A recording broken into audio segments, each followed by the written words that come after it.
This week I've been painting succulents. I painted one of them on Fabriano paper and the other one on Arches paper. Today I want to talk briefly about the paper and I'll demonstrate the different techniques that I used on each succulent.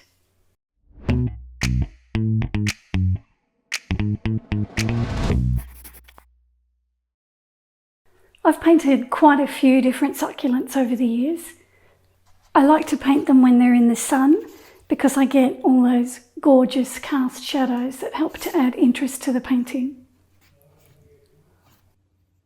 I mentioned in another video it takes a while to get used to painting on different brands of paper. You've got to give yourself some time to adjust to the new surface. I've used Arches paper now for 9 years and only recently I've been trying a few other brands.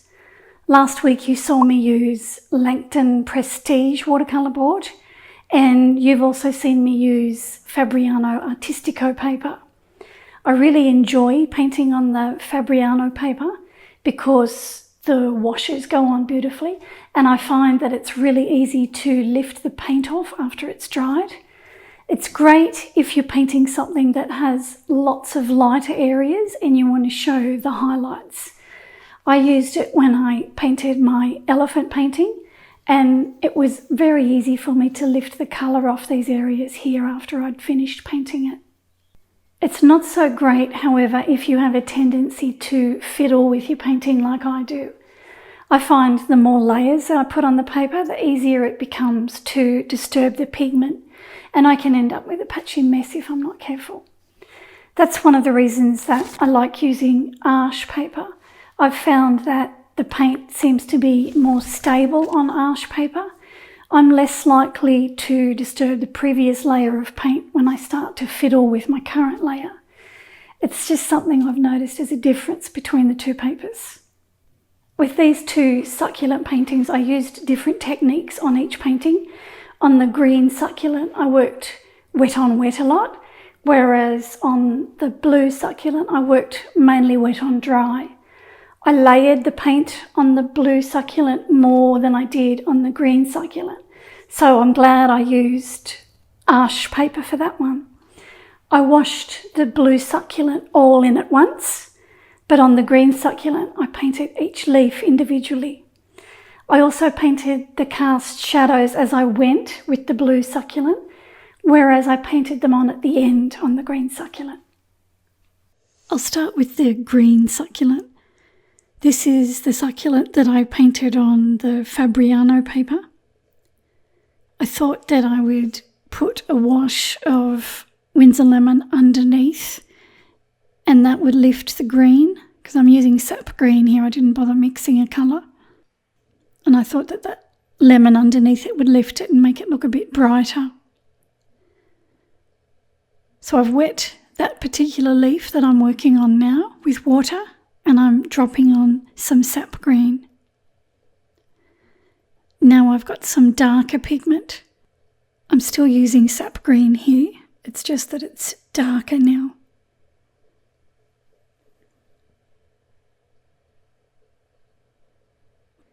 Now I've got some pink on my brush for the tip. This is Winsor & Newton's Rose D'Or and the paper's still damp so that paint bleeds down onto the green. Then I start washing in some more of the leaves with Winsor lemon. Then after I had a few washed in, I started to add the green to them. So this is a wash of sap green over the top of this one. The Winsor lemon is dry.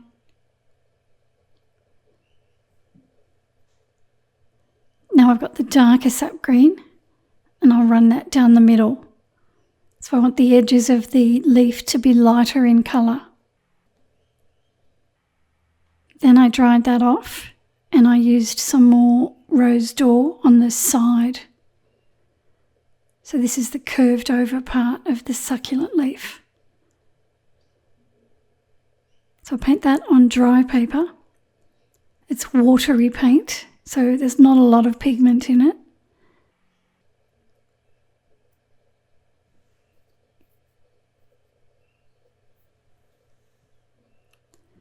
Here I've got a bit of Windsor lemon.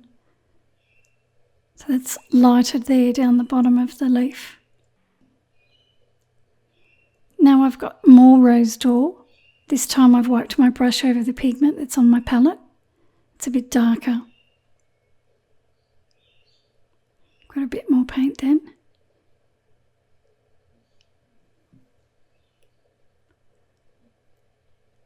And then I put the watery rose d'or on that side as well.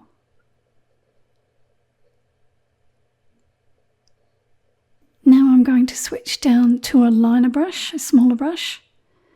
My brush is wet and I'm wiping it over the pigment. This colour is alizarin crimson and I want it quite dark now. And my paper's still damp from when I put the paint on. The paint hasn't dried yet. I'm darkening the tip of the leaf. Now I can take the paint out of my brush, dab off the moisture on a cloth and use it to soften the edge where the dark colour meets the light colour. That brush was a bit small, so I've got a bigger brush now and I'm doing the same thing. So slightly damp with a little bit of water, not much. I painted in 2 more leaves. And now I'll start this one. So I'll wet this one with water because I want to work on damp paper. I want the paint that I put on here to have soft paint edges, so that's why I'm wetting the paper.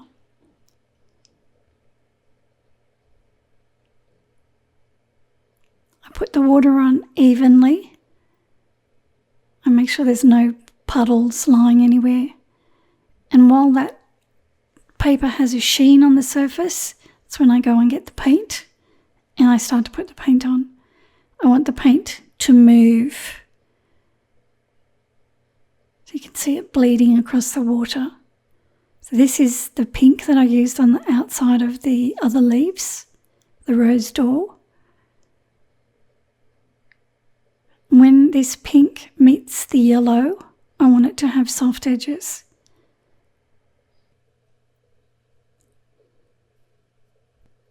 That paint is still damp. Now I've got some alizarin crimson. I'm dabbing that onto the damp paper. That darkens that area.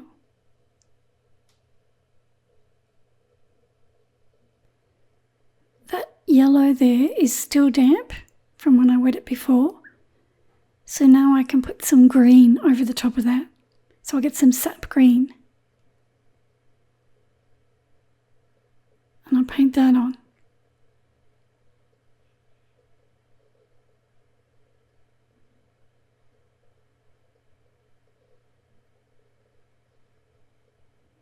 I paint it carefully up against the edges of the other leaves.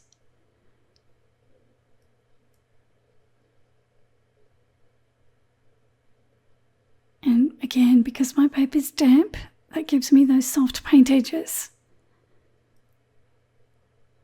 Don't want any hard lines on the body of the leaf. I only want the hard lines around the edge of the leaf.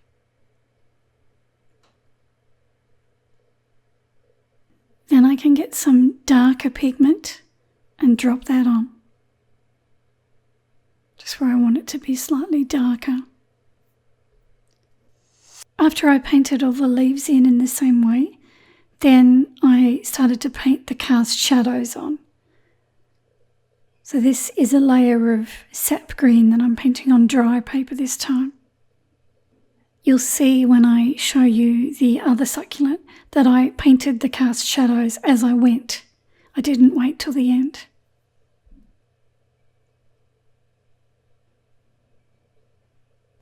After I painted all those shadows in, then I came back and painted a few more markings that I didn't paint earlier. This is alizarin crimson. I'm painting this on damp paper. Then it was time for the large cast shadow that the succulent is forming. Here I've mixed up some grey from burnt sienna and French ultramarine.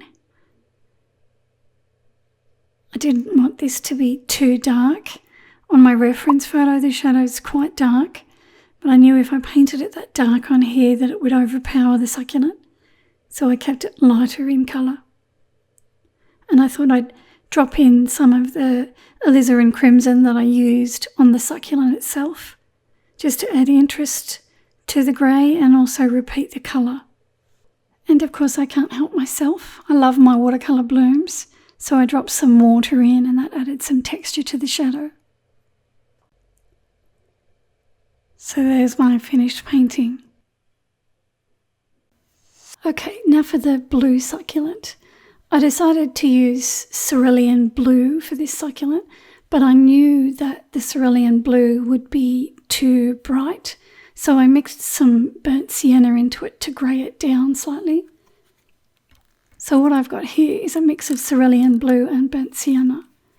Cerulean blue is a granulating colour, so it's going to give me a bit of texture on the leaves. As I mentioned, this painting is painted on Arches hot pressed watercolour paper. This time I'm washing in the whole succulent all at once rather than painting each individual leaf separately. I could do that because this succulent is only one colour. The only other colour that it's got is around the edges of the leaves.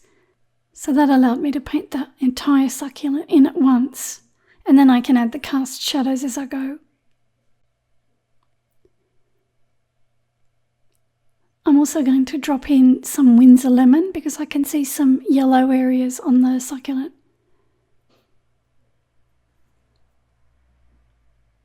So I drop that in while it's wet.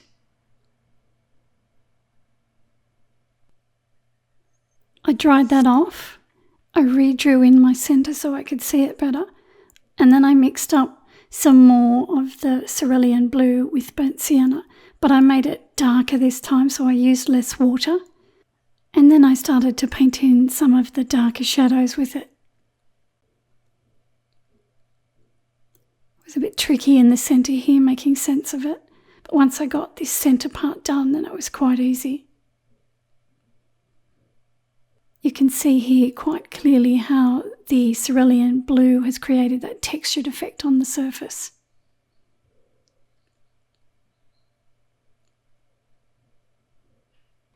Here I'm using some perylene green to paint in the darkest areas.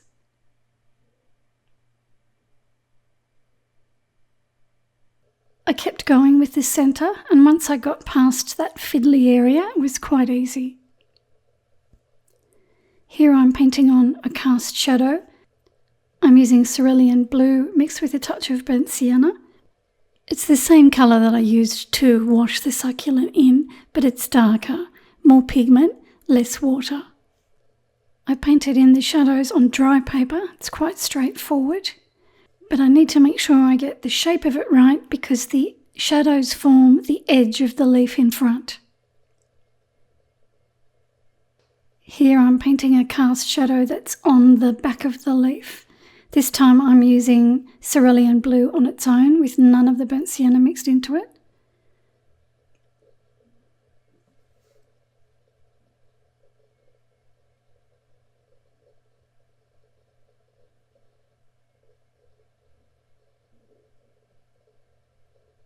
As I moved further out, the shadows got darker and darker.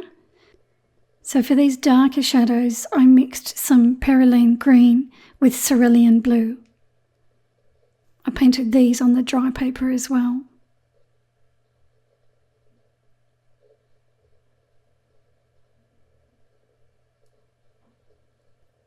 I'm glad I worked on the Arches paper here because I came back and I did a bit of fiddling with these shadows.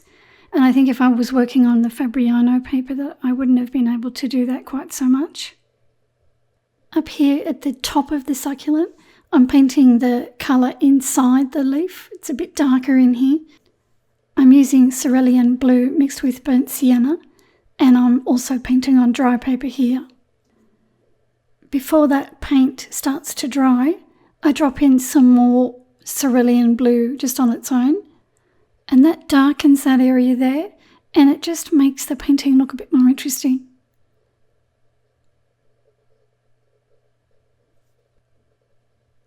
As I said earlier, I didn't do very much wet on wet work on this painting. Most of it was painted on dry paper. There was a little bit of wet on wet work, which I'm doing here.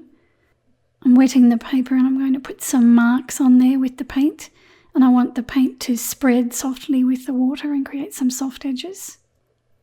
I'm still using my shadow colour here. It's this Cerulean blue mixed with French Ultramarine. Towards the end of the painting, I started to paint on the edges. I used alizarin crimson here. It's fairly watery so that it's not too dark. When the pink area hit the shadows, I put a bit more pigment into it to darken it slightly. So it was lighter in the sun, and when it was in the shade, it was a bit darker. So here I'm adding a bit more colour into the shadow area. And towards the end of the painting is when I start adjusting all the colours, all the colour values. Here I'm deepening the colour slightly in the centre to push it down further into the succulent. So I'm just painting another layer of paint over the top. I'm using cerulean blue here.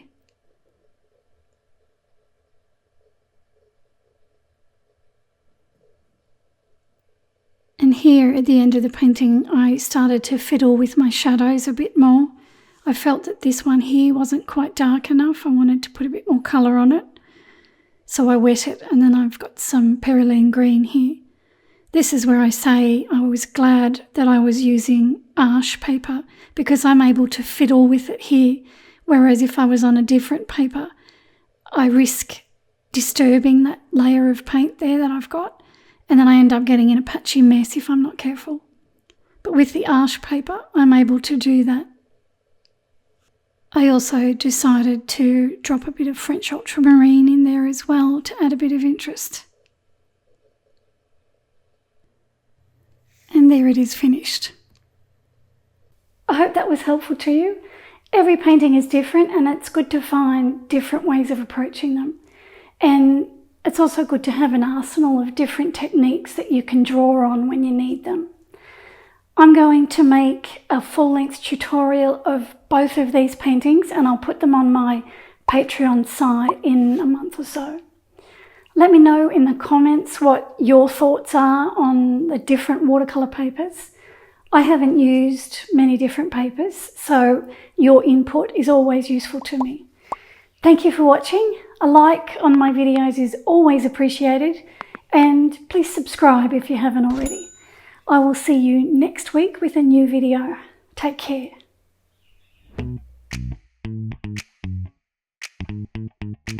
Today I want to talk beefly.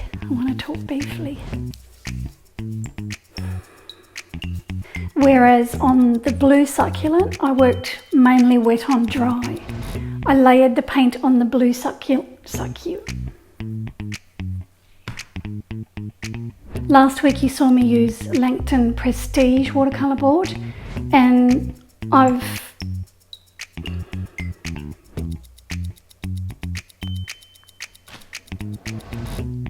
mentioned in another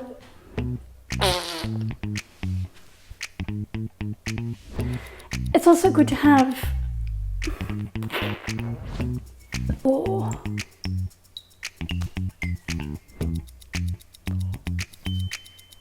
an arsenal of different techniques that you can draw on when you need them. I'm going to let me know in the comments what your thoughts are. Let me know what your thoughts are.